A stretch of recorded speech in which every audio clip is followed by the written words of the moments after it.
Are you So, still moving around a lot, like in terms of like staying in the different places? So tell me about that.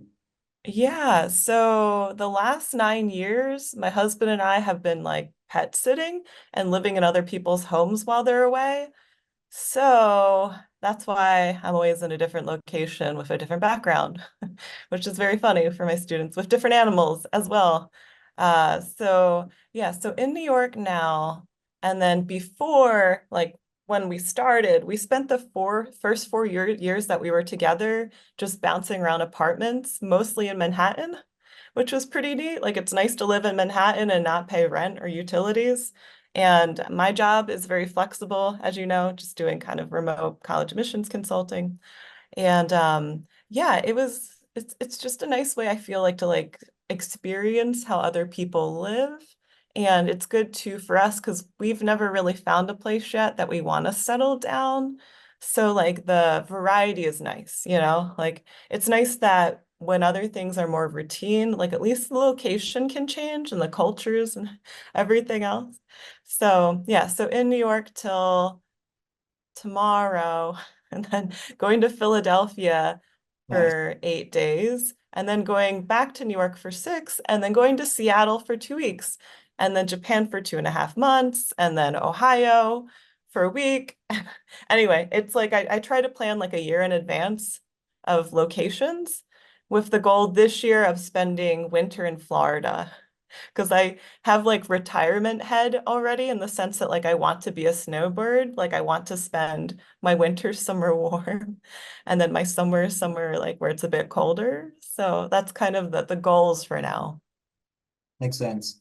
So what was the original thinking that went into the lifestyle that you've decided to commit to? Like I know that at one point when I was reading the article, there was a sense of like saving a lot of money for I think it was a house or you just like Yeah. enjoy the lifestyle of moving around from place to place or like what was the original like goal in mind?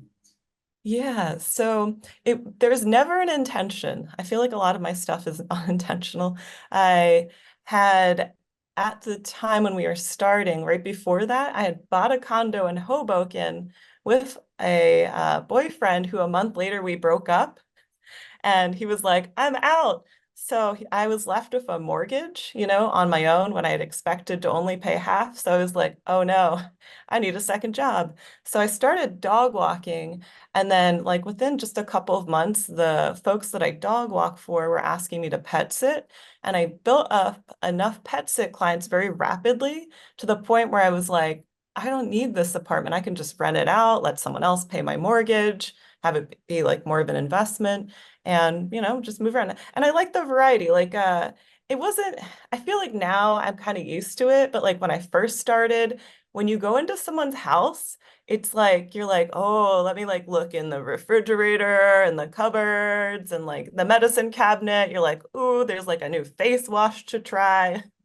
All of this stuff was like very exciting, you know? So like I think that was kind of the initial draw is it just like added some excitement to life, you know? And I mean, like for sure, like saving money was great too. Like I'm someone that's always been interested in real estate. So what ended up happening is like eventually I met my husband who was living in his office at the time. So we both had these very weird housing situations that I think we both admired in each other. So we eventually combined and he ended up just pet sitting with me. And we ended up like booking enough pet sits nonstop that we like pretty much didn't have gaps. And when we did have overlaps, we created a pet sitting company. So by the time we were maybe like a year or two in, we had sometimes like, I don't know, 8 pet sits going on at once, like especially over the holidays, it might be more. So yeah, it ended up becoming like this weird part-time business.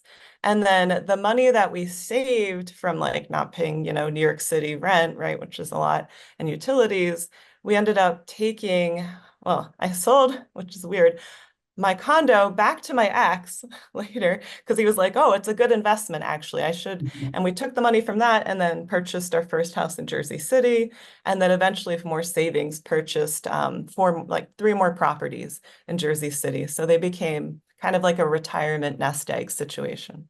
So yeah, it's interesting. I didn't want this to happen necessarily, but it worked out very well, and it also worked out financially, which is very nice. So that's interesting. People would let you. stay in your house like overnight as well while you're doing the pet sitting? Like they were fine with that. Like a lot of majority of people were like, Yeah. Yeah, yeah. So there are websites where you can find people that are looking for pet sitters. I feel in New York City, especially, there are a lot of pet owners that travel a bunch. So I even had some pet owners that were like, you have a meeting, you get to know them, but you do get a review system as well, so they can know you're not like a crazy person that's gonna, destroy their home. So I would say some of it came from those, and then some of it there's also trust built in because I also back then used to be a kindergarten admissions tutor where I was tutoring 3-year-olds to take the kindergarten admissions exam, which is weird, but that's what we do in New York City. yeah. So I had a lot of my families from that when they found out I love animals, would just have me stay over, and a lot of those families traveled a lot too. So, we kind of had like a steady roster. And it was neat, like one of the apartments we stayed in was like an $18 million Tribeca, like full floor apartment essentially. So you got to see some pretty strange places. And it was a little weird sometimes when you're like, I work for this person and I'm living in their house, but it worked out. There were a few weird things that happened, but it mostly worked out. Were there ever nights or occasional nights or like nights in a row where you did not have a place to stay? Occasionally, yeah. I mean, the great thing is like we have very generous friends and relatives that would like on those occasions let us stay with them. Sandy's got a great aunt in the Upper East Side in particular that like pretty much has like almost all of a brownstone, so has like guests regularly stay with her. So yeah, so we got to be house guests a lot, which is kind of weird, to be like 30 and be like, "Yep, I'm couch crashing tonight," but it's fine. It's fine. It's worth it for the long game, I guess. Did it ever get too much? Like you're just tired of like moving and staying in different places? Because I know that although it can be exciting to live in different places, I know that it's kind of be Yeah. overwhelming, like moving all your stuff, like taking everything from place to place. Did it ever get to a point where this is just really over? Yeah. It is. What made it harder is that we're both like environmentalists. So not only was it like sometimes in New York, you'd be like, oh, I'll spend 3 days in, Williamsburg, and then I'll go pet sit in the Upper West Side. But we also were like trying as much as possible to bike. So you're like, okay, I've got to pack everything I need for maybe a 2-week sit, right?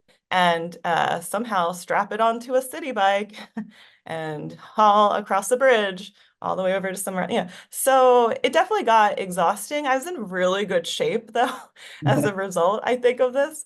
But yeah, after 4 years, whether it was like because New York City is a lot to like deal with as a work environment, but also the movement, we eventually switched to doing like month, 2-month pet sits, sometimes 6 months even. Mm. We switched to kind of aiming for longer pet sits, not in New York City. So that's when we started doing more like pet sitting around the country and eventually like internationally. And doing longer has made it more sustainable. Because if we had to keep moving every 3 days like we were initially, I would totally go nuts. So, yes. And there Have are you- plenty of times too where it's like, just like mentally, you're like, you wake up sometimes in a bed and you like go, you try to get out in the wrong direction because you still think you're at the house you were before. You just kind of have like natural reactions, or you start opening drawers thinking the utensils are there and you're like, oh wait, I'm somewhere new. So yeah, so it's mentally strange sometimes. Yeah.